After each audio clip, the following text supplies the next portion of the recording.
পিঞ্জরায় সুখের পক্ষী ডাকে।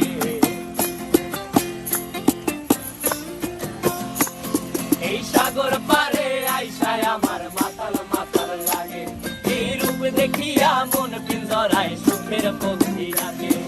পারতাম যদি থাইকা যাইতে এই সাগরের পারে, ঝিনুক মালা গাইথা কাটাই দিতাম জীবনটারে।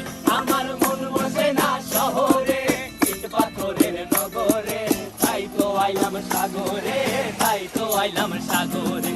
মন বসে না শহরে, ইট পাথরের নগরে, তাই তো আইলাম সাগরে।